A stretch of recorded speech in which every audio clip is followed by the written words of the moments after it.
O trabalho intitulado Validade de conteúdo de um questionário para investigar o medo de retorno do esporte foi orientado pelo professor Almir Vieira de Baix Filho. O atleta é envolvido em diversos estímulos cognitivos e fisiológicos durante a prática esportiva. Tais circunstâncias podem ocasionar uma lesão esportiva e, consequentemente, o afastamento da prática. O medo é um dos fatores que podem interferir em resultados negativos no processo de reabilitação, e conforme se aproxima o retorno à prática, esse sentimento ele se torna um pouco mais abundante. O objetivo geral foi desenvolver e realizar a validação de conteúdo de um questionário que avalia o medo do atleta de retornar ao esporte. Os objetivos específicos foram mensurar se o conteúdo do instrumento ele condiz com o objetivo avaliado do questionário, identificar a falta de clareza nos itens do questionário e consultar especialistas para a criação da ferramenta.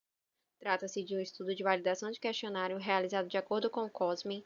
O recrutamento de participantes ocorreu por meio das mídias sociais. A pesquisa ela foi realizada por meio do Google Forms e todos os participantes do estudo validaram sua participação por meio do termo de consentimento livre esclarecido. A validade de conteúdo ocorreu a partir do método Delphi, na presença de 10 especialistas na área de reabilitação e acadêmicos. Na primeira etapa, eles listaram perguntas para investigar o medo de retorno ao esporte após uma lesão, e na segunda etapa ocorreu a fusão das perguntas e avaliou-se quanto à clareza e o conteúdo. Os critérios de inclusão foram atletas ou praticantes regulares de qualquer modalidade esportiva, lesionados e afastados do esporte, maiores de 18 anos, alfabetizados e com o português brasileiro como idioma nativo.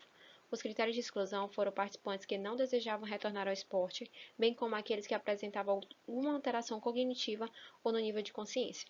A amostra foi composta por 30 atletas. A análise estatística ocorreu a partir do cálculo do coeficiente de validade de conteúdo. Inicialmente, foi feita a média das notas numa escala de 1 a 5, em seguida a divisão da média pelo total de itens, que nesse caso foram 5, e o valor deveria ser subtraído pelo valor erro, que é dado pelo número 1 dividido pelo número de especialistas elevado ao mesmo, que nesse caso foram 8. O valor é considerado aceitável se ele for maior ou igual a 0,80. Apenas 8 especialistas retornaram aos e-mails. Na primeira etapa, eles listaram 25 perguntas, 4 delas foram excluídas por semelhança, restando assim 21 perguntas. Na segunda etapa, notas de 1 a 5 foram atribuídas para clareza e para conteúdo, e a escala de medo de retorno ao esporte apresentou 13 afirmações. Sendo assim, 8 perguntas tiveram que ser excluídas por apresentar score inferior a 0,80, tanto para clareza quanto para conteúdo.